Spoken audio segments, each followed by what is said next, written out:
afternoon. My name is Jose Artiga, the Executive Director of the Share Foundation here in San Francisco. On behalf of the Share Foundation and LCWR, we welcome you to this celebration of the life of Ita, Maura, Dorothy, and Jean. Les damos la bienvenida a nuestras hermanas y hermanos en esta celebración de las vidas de Ita, Maura, Dorothy, y Jean. We come together nos unimos desde El Salvador, Honduras, México, Colombia, Argentina, Chile, España, Italia, Perú, Nicaragua, Londres, Canadá, las Filipinas, Panamá y 32 estados de los Estados Unidos. Bienvenidas, welcome. Every year, more and more people have joined in the celebration of our sisters, keeping their memory and their work alive. Gracias, thank you. This event is transmitted via Zoom and at the Share El Salvador Facebook Live, and is being recorded for all who want to see it later. Since 1983, the Share Foundation has been organizing delegations to El Salvador for the December 2nd celebration. And last year and this year, we had to cancel them due to the pandemic. Next year, God willing, si Dios nos permite, we will have a December 2nd, 2022 delegation to El Salvador. Please save the date. The theme of the celebration of this year, of this December 2nd, is Ita, Maura, Dorothy, and Jean presente. Present in the current struggle in El Salvador, in Honduras, at the border, in the US, and everywhere there is injustice. A short summary of the program so you have an idea, and we will keep it under 1 hour. We will see a news clip from December 2nd, 1980, and the voices of our sisters. We will see videos from this year's celebration, the December 2nd, 2021, in El Salvador, at the site where they were killed, as well as the cemetery and the cathedral in Chalatenango. A presentation by the Sisters of Halifax, Canada, on a water project in the very communities the four women used to work. An invitation to the beatification of Rutilio Grande and the inauguration of the water project in Chalatenango. A beautiful song dedicated to the four Churchwomen. It's called Misionera, the missionary. A message from the youth of El Salvador about remembering in action our sisters. And we will end with a slideshow of pictures of previous delegations and celebrations of December 2nd, in which many of you appear.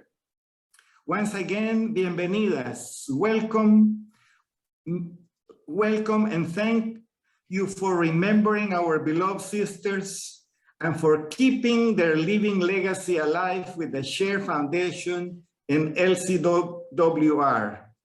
We begin with the 1980 news clip announcing the death of our sisters and the culpability of the Salvadorian government.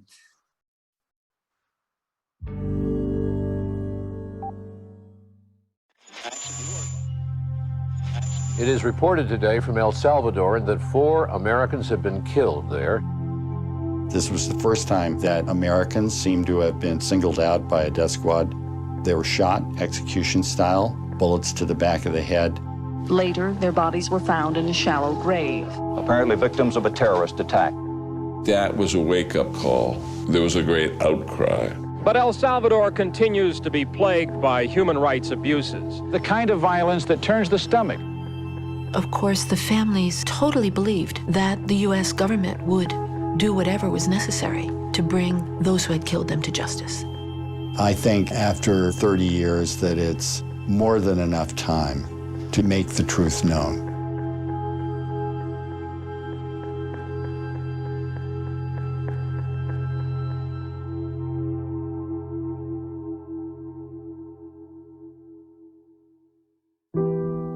There were people that were real, you know? They were funny. Maura loved a great Irish joke and an occasional Irish whiskey. Ida had the best and the driest sense of humor you can imagine. Maura Clark and Ida Ford were among a group of American nuns working in El Salvador. Their mission was to bring social justice by ministering to the poor, as Maura explained in an interview during a visit to the U.S. In my work, it has been very much trying to help people to realize their own dignity, to realize the great beauty that they have. But El Salvador was a country in growing crisis. Each day, El Salvador comes closer to civil war. Military repression of popular dissent had fueled a growing leftist insurgency. The U.S. backed the Salvadoran military in response, fearing the country would become the next communist domino to fall. Right-wing death squads further escalated the violence, hunting down even moderate leftists seeking political change. Death squads are believed to be responsible for more than half of the political murders committed. Among those assassinated was peace advocate Archbishop Oscar Romero, a nominee for the Nobel Peace Prize. I believe they understood the danger of it. It wasn't as though they lived naively, but the violence was rampant and it was intended to create fear. In my estimation, there's a state of war. It's a civil war. And the people just feel that there is no defense. There's no place to go. They were doing wonderful work. They were helping the poor people, helping the children. But in the eyes of the military, identification with the poor was the same as identification with revolution. Our people there are suffering tremendously right now. There's a great deal of fighting going on. I'm hoping very much to go back in December. On December 2nd, Maura and Ita flew into San Salvador's airport, where they were met by fellow churchwomen Jean Donovan and Dorothy Cazell. The following day, their friend, Peggy Healy, got a call. The priests had already checked everywhere. The Asuncion sisters had checked. We knew that they were missing. And so really that night, it was just waiting. They found their van that they were driving burned and by the side of the road. We knew something terrible had happened. Of course, you never want to believe that or think that it's possible. We got a call in our house in Montclair about 10 o'clock Wednesday night. Told me that Ida and 3 other nuns had disappeared. And she said that we should assume the worst. She told us that missionaries who disappear in El Salvador are usually found dead. It wasn't until December 4th we found out. I went to the scene. They were just disinterring the bodies. They were women that I had known.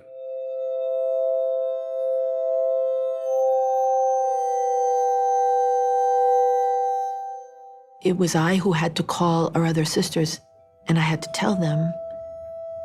It was clear that they had been raped. It was clear that they had been killed and thrown by the wayside. It was clear that there was tremendous foul play. I found the town clerk.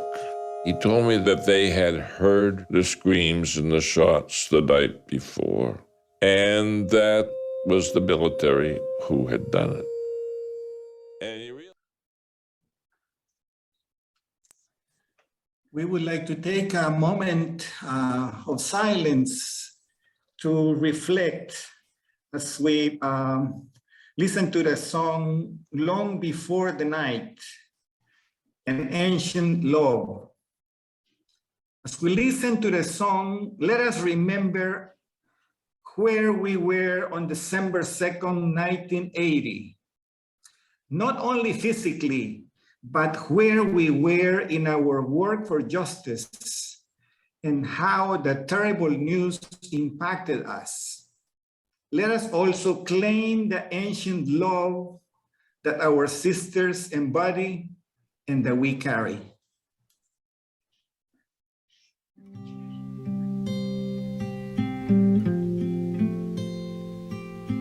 Long before the night was born from the darkness, long before the dawn rolled unsteady from fire, long before she wrapped her scarlet arms around the hills, there was a love, this ancient love was born.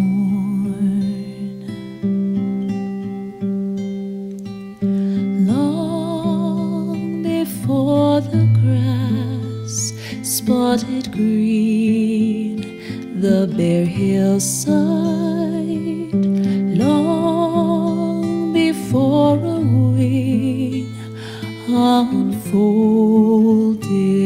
to wind, long before she wrapped her long blue arm around the sea, there was a love, this ancient love was born.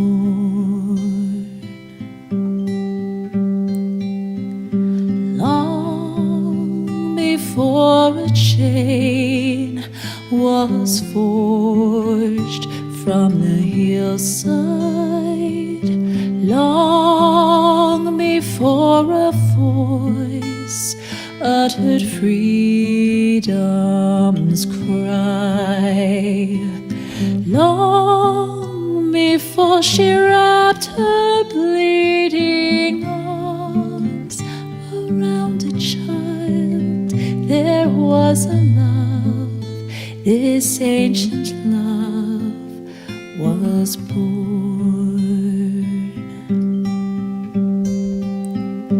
Long before the name of God was spoken, long before a cross was nailed from a tree, long before she laid her arm of colors across the sky, there was a love, this ancient love was born.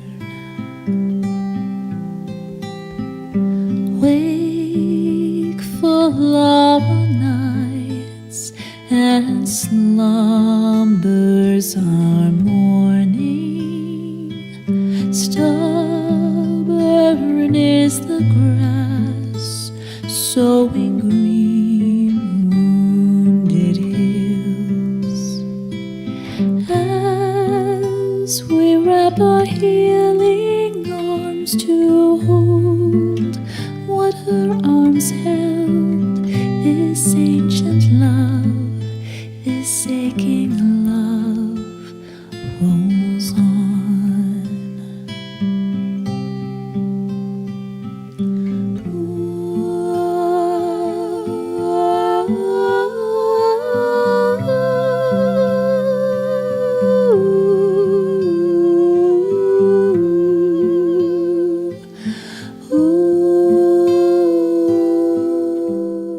Beautiful song. We want you to share your comments in the chat. Queremos que pongan sus comentarios en el chat, en el Zoom. pero también en el Facebook Live. Tenemos nuestros amigos que también están en Facebook Live. So please share your comments and we will copy them and send them to you later. Today, the relatives of the families with whom Ita, Maura, Dorothy, and Jean work remember them. Many of them were not even born yet, but they have learned the story and have claimed the sisters as their own. Here we see live footage from this year's celebration at the cemetery in Chalatenango, where Ita, Maura, and Marinol's sister Carla Piet are buried. The presentation of the floral arrangement from Cher was followed by a mass at the cathedral in Chalatenango by the bishop. So this is children of the relatives of the sisters that have learned the story and now are embracing them as their own. Most of you know that Carla Piet, was also working as a member of the Marinol team, and she drowned a few months before December 2nd. She was on her way to one of the communities with a youth that had been in jail, and she was taking him back to his family to safety. And at the small river at San Antonio de los Ranchos, her vehicle was taken by the river. She was able to push, her sister out of the vehicle, and also the young man. But by then, the water took her vehicle. And she drowned, and she also is a hero in the hills of Chalatenango. So that's Carla Piet, and she was not assassinated, but she gave her life as well. Go ahead. So hello everyone, my name is Eileen Purcell, and I work with I'm the life partner of Jose, but we also have the pleasure of working together at the Cher Foundation. I'm a behind the scenes person now. But when Oscar Romero said, "If they kill me, I will rise in the Salvadoran people," when the Salvadoran military killed the sisters, they too rose not only in the Salvadoran people, but across the globe. And Sister Ann Pratt the other day in a planning meeting referred to them as our roses. And they are our roses, and they planted so many gardens, and it has swept the globe and continues to flourish. And one memory I wanted to share was that in 1980, I had met Jean Donovan that summer in El Salvador. And I was an organizer for the Archdiocese of San Francisco. We were working with refugees that had been pouring into California and later the country. And it was a life-changing, transformative event. We'd built committees, we'd done all the work. And one of the initiatives we had was talking to the labor unions, including the longshoremen. And we wanted to persuade them to boycott all arms shipments to El Salvador. And Herb Mills, the head of that union, was a little skeptical of the church connection. I was 26, 27. And so he said, "I'm going to put you through some tests." What he didn't know is I had the luxury of working with a committee of sisters that included Sister Elise Marie of BVM, who was in her early 80s, Sister Mary Littell, a Franciscan, former Sister Joan McCarthy from Argentina. And so we said, what are the tests? And then the sisters were killed. And he called me and said, "How many people can you mobilize?" And I said, "Come to St. Mary's Cathedral." And we packed the cathedral with 2,400 people in a matter of days. Some of us on this call were there. He was impressed. It was the same day Jean Kirkpatrick had said they weren't just nuns. And Alexander Haig said, maybe they ran a military roadblock. Those were lies. Herb was impressed.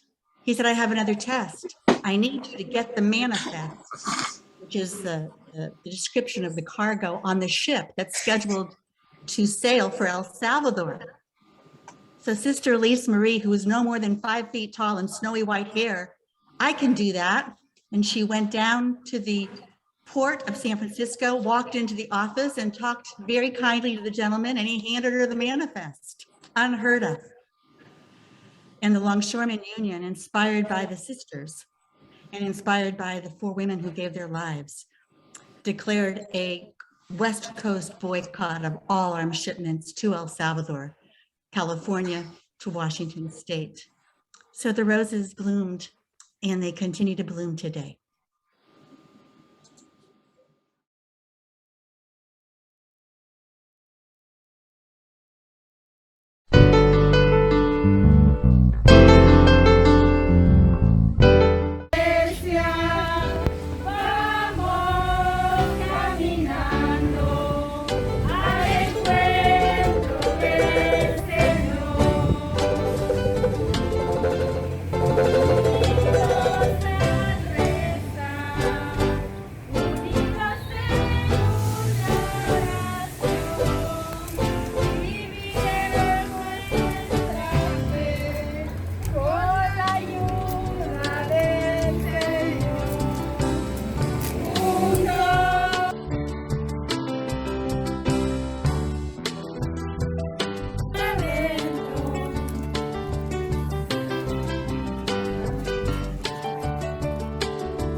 Aquí nosotros habitualmente celebramos el Día de los Mártires el 2 de diciembre, pero hoy, por unirlo también a lo de la sinodalidad que ya hablaremos, hemos querido adelantar la fiesta en esta gran solemnidad también de San Andrés Apóstol.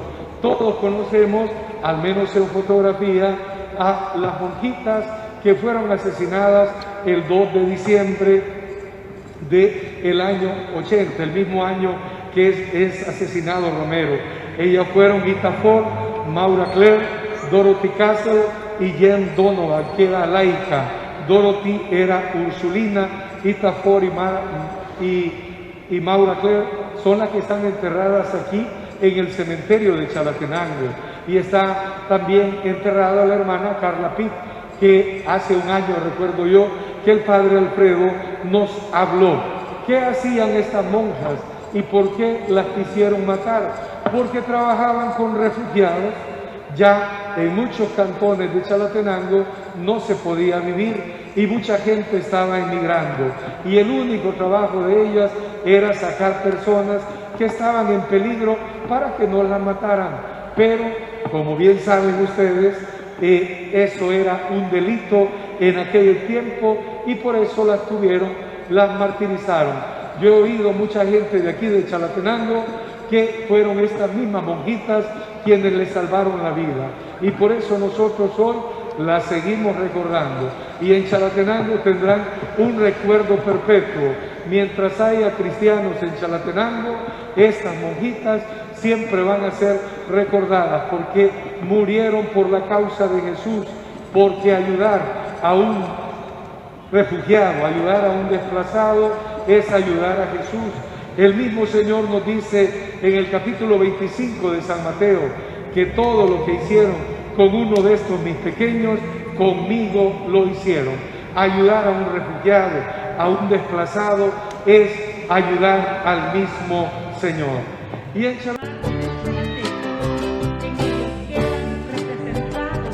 todos aquellos hombres y mujeres que han sido fieles a la vivencia de los valores del reino.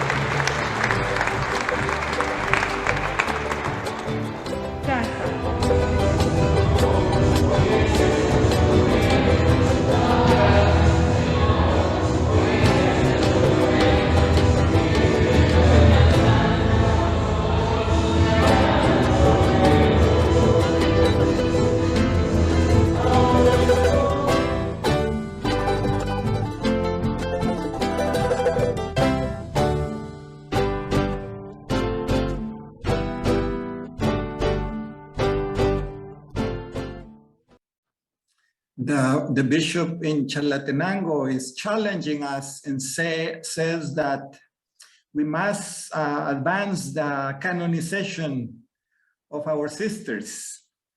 And remember, a long time ago, that was an impossible one for Romero or for Rutilio.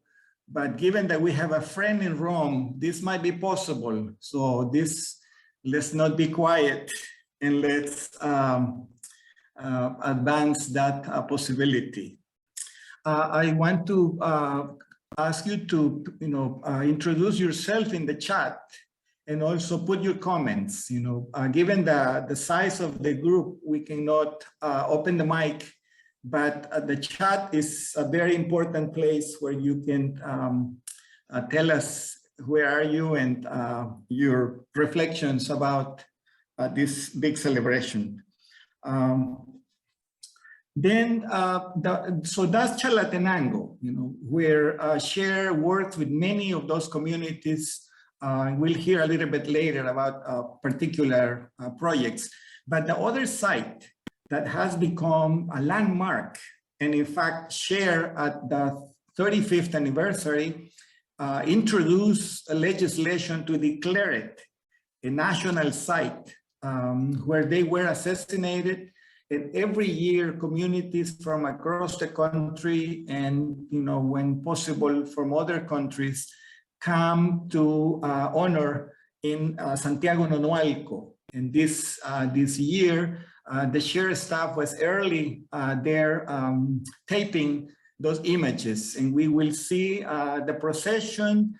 And in El Salvador, we celebrate with, una feria, una celebración del día, where there is food, where there is, alegría, happiness.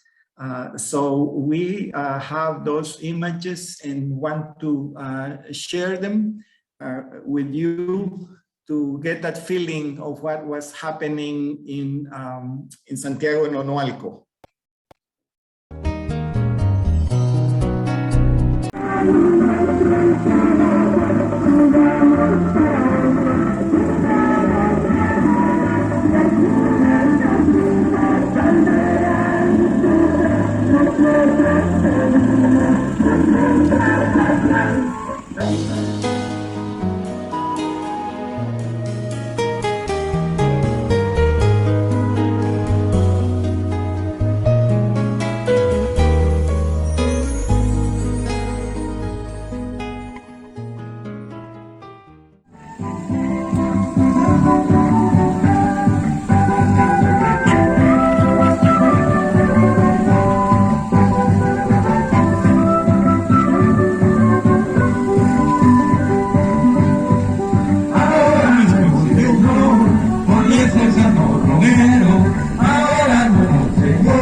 I want to give thanks to the team at SHARE, especially Claudia, Isabel, Annabelle, and all the people that helped, because they were moving, from place to place. There were several celebrations, so it was geographically a challenge, but they made it, and those images, we will share them with you in a package, so you can have them. But I want to invite Jean Stockton to share with us a few words. Jean, are you available?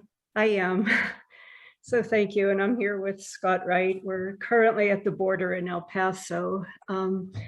And there's so many memories. I'm still on the board of SHARE. I was on the staff for 15 years when Eileen was the director. And I just first want to thank the staff in El Salvador and SHARE for ensuring the memory keeps going forward. Your faithfulness to the women and all the martyrs is a great gift, the spirituality of martyrdom. And the years of the war years in which many of us first came to draw close to the Salvadoran people, we called it the years of accompaniment, the call to accompaniment. It feels like these are the decades of faithfulness to that sacrifice and hope.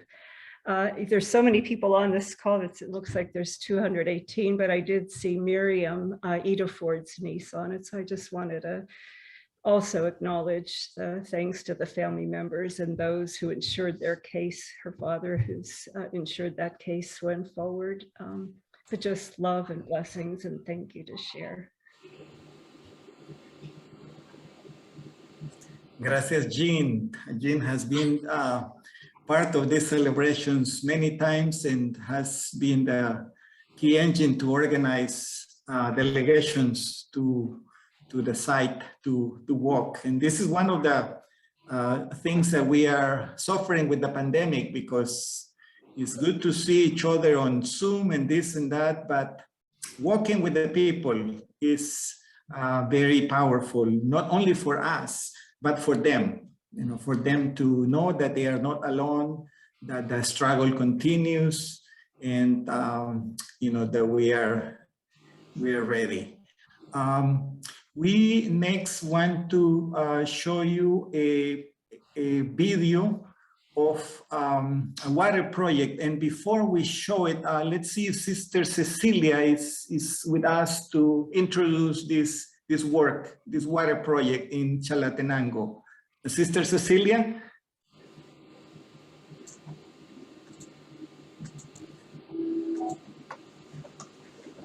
We'll do it after the video.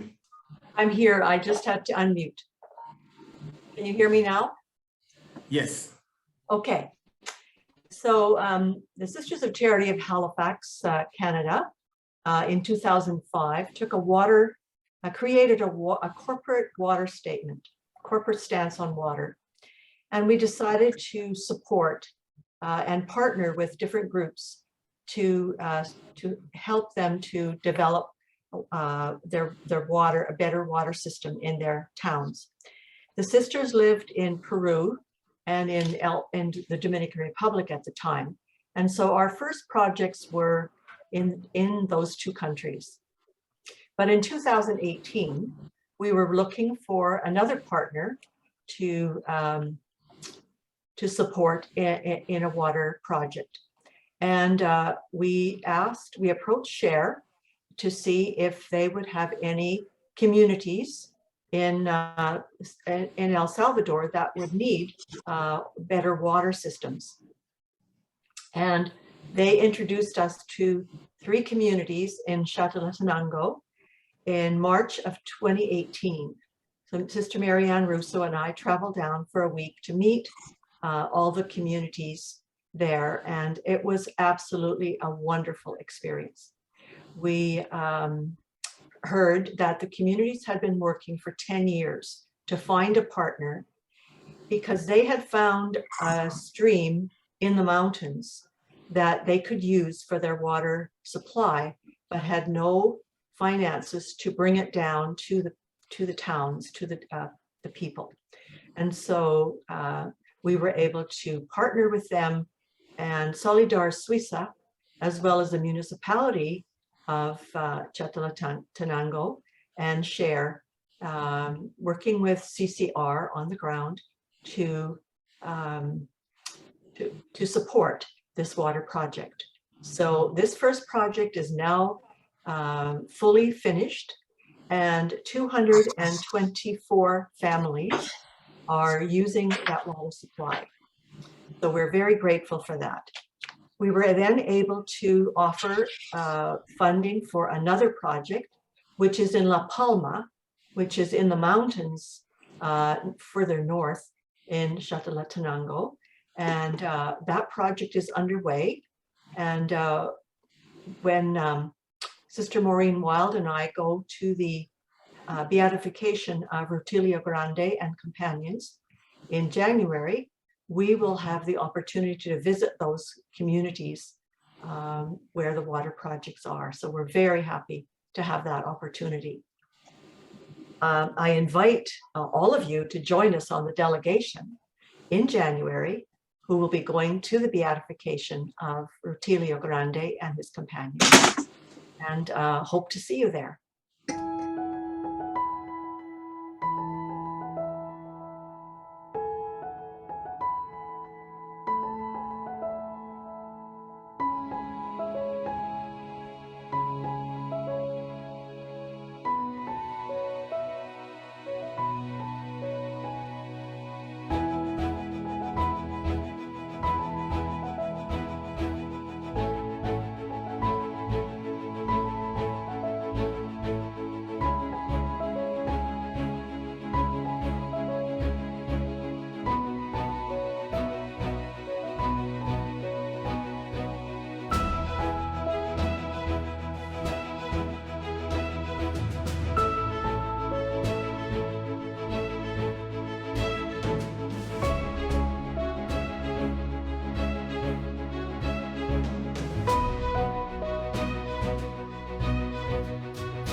This is how we say Ita, Maura, Dorothy, and Jean presente.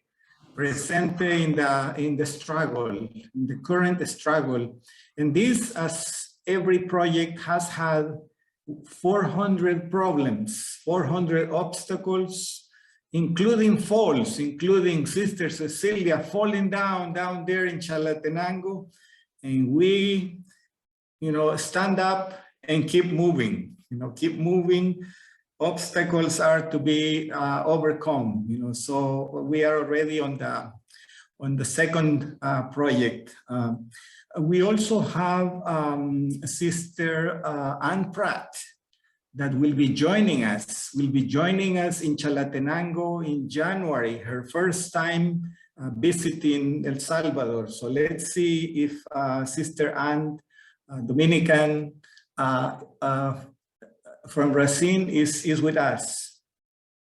Thank you, Jose.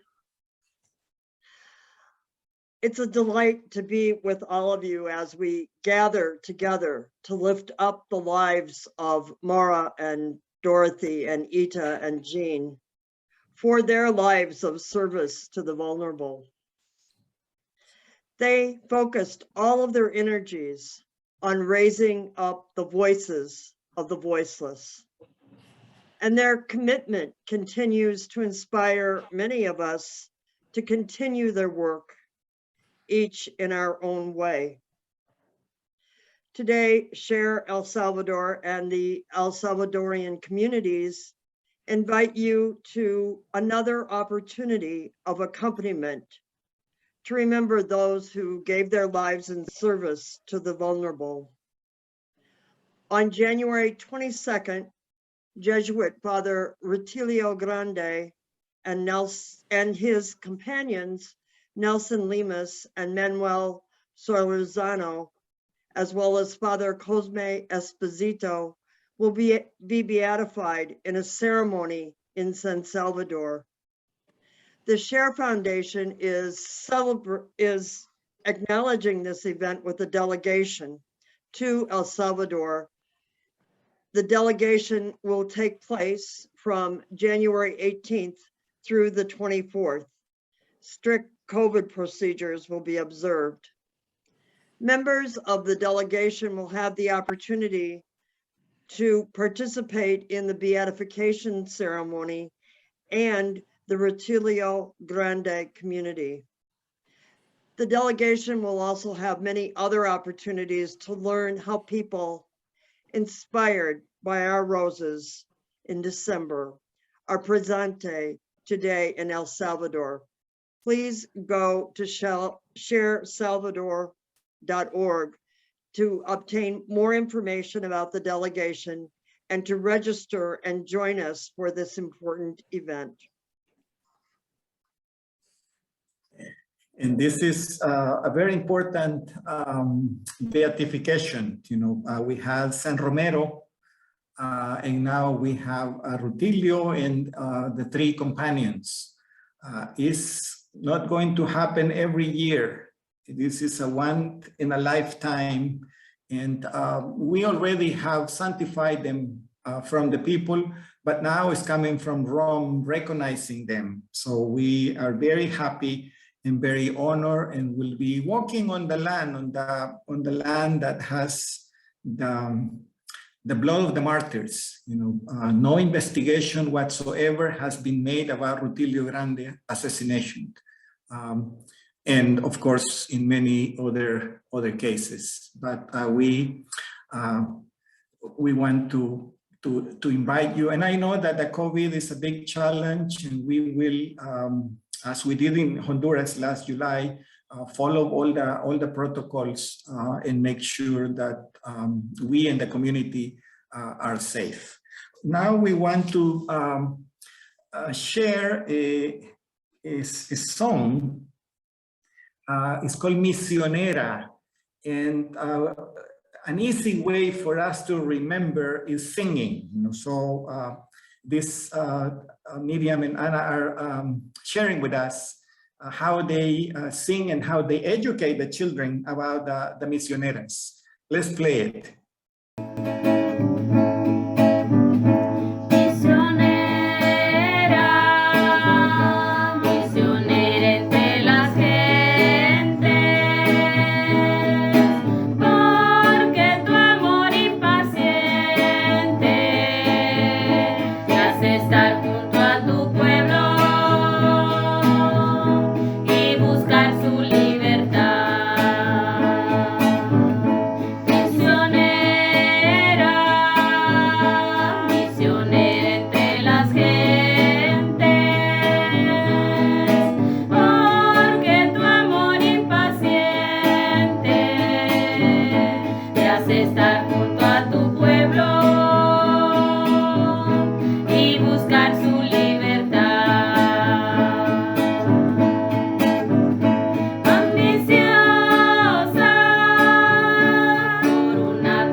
aquel reino que vendrá. Y en la nave que San Pedro timonea, eres brújula hechicera que recuerda a los viajeros el rumbo que ha de tomar. Y en la tierra estancia y de romero, trabajaste con esmero, duplicaste los talentos que el Señor te encomendó. Pues semilla en el surco de la vida, floreciste enseguida. Aquí estamos los testigos que el verdugo fracasó. En la noche, con tu lámpara encendida, siempre esperas la venida de aquel dueño de los tiempos que hechizó tu corazón. Misionera, misionera, eres un amor que espera la venida del Señor. Misionera, misionera, eres más libre que todos, eres libre en el Señor. Misionera, you are seeds, and we are the witness. You know, we are the fruit of you planting seeds in our community. You are the light in the darkness. You are our love. Very powerful song that communities are singing, and that we are proud of them. The women in Chalatenango are something else. They even educate bishops. Sometimes they come and they don't have a clue what is going on, and they don't give up on those bishops. And these women have educated Bishop Osvaldo Escobar, and now he is celebrating with the community. We want to share a message from Bishop Osvaldo Escobar from Chalatenango.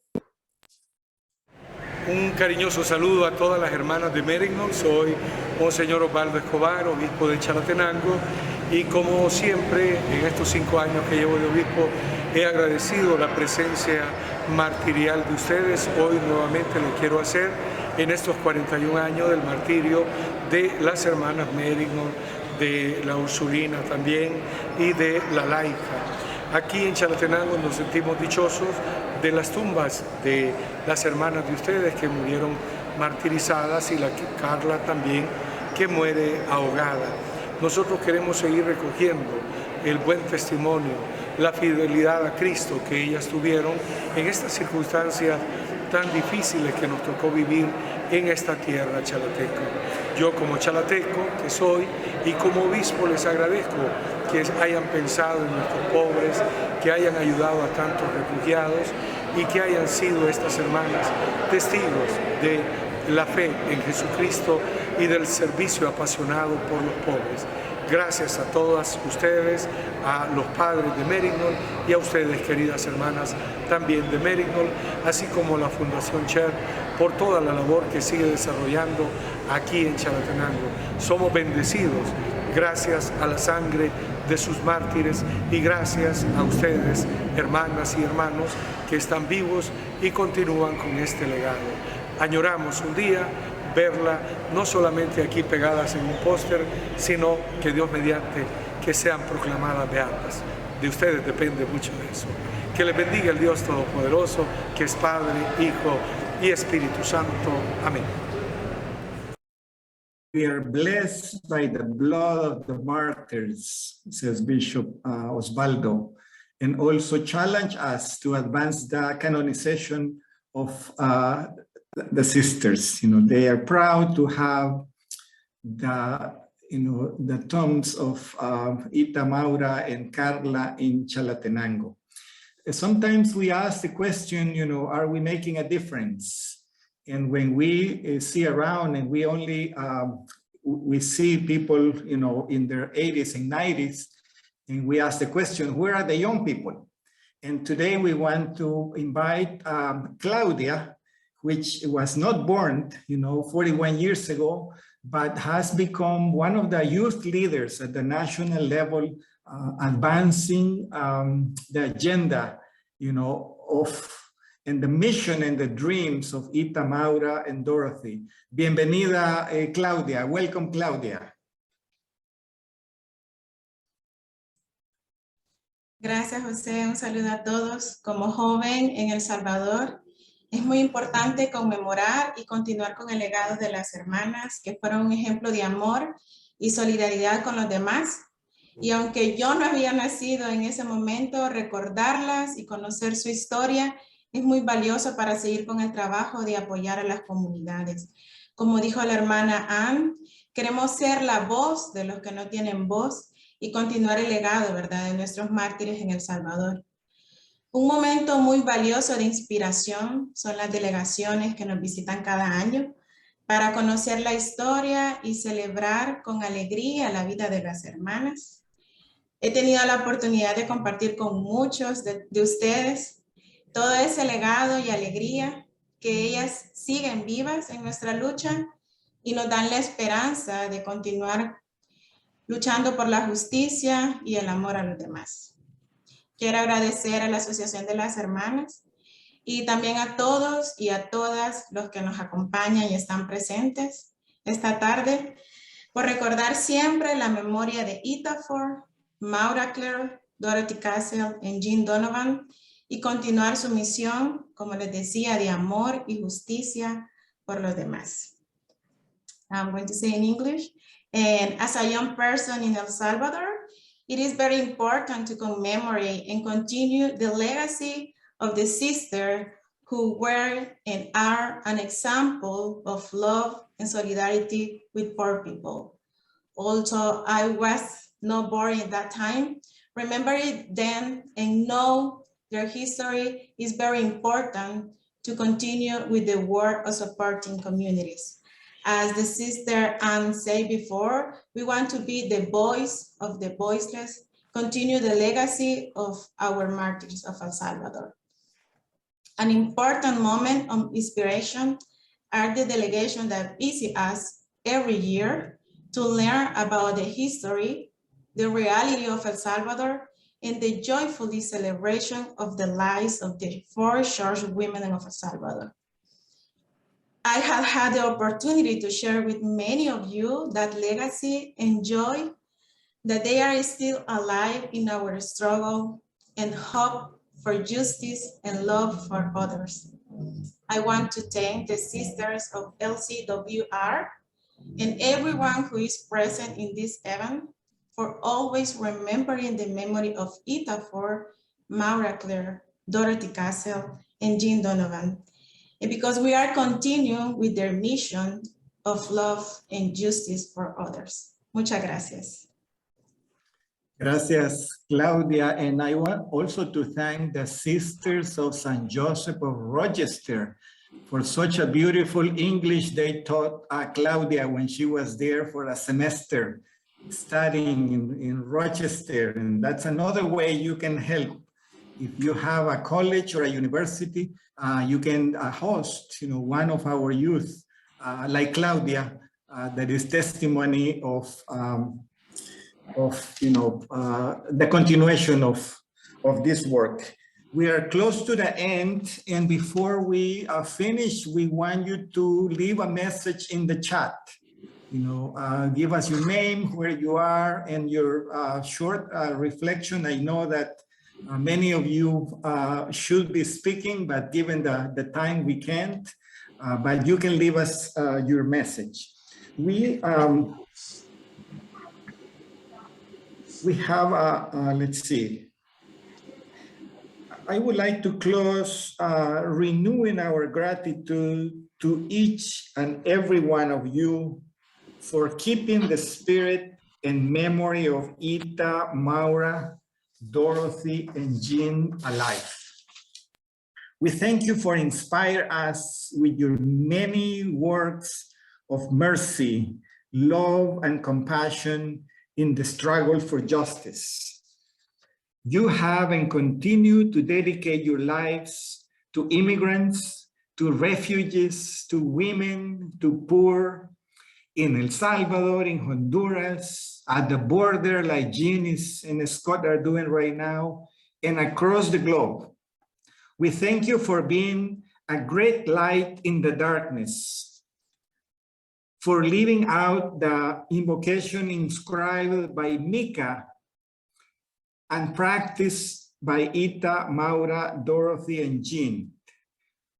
When asked the question, what does the Lord require of you? To act justly, to love mercy, and to walk humbly with your God. Gracias, and we want to end with a closing song con mucha energía, la misa, and also with some pictures of some images.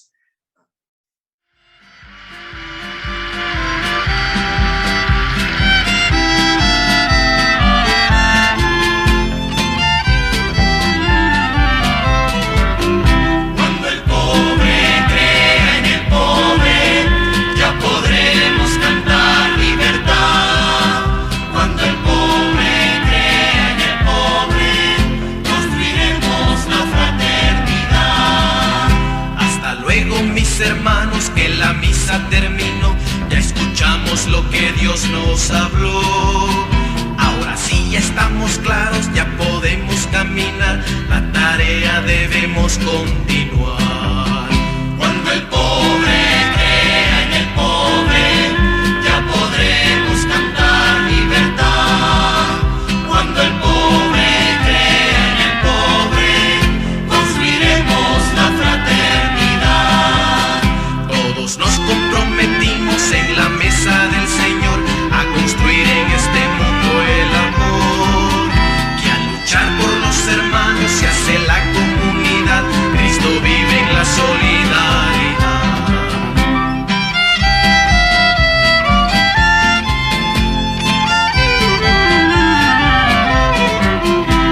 Cuando el pobre busca al pobre y nace la organización, es que empieza nuestra liberación. Cuando el pobre anuncia al pobre la esperanza que Él nos dio, ya su reino entre nosotros nació.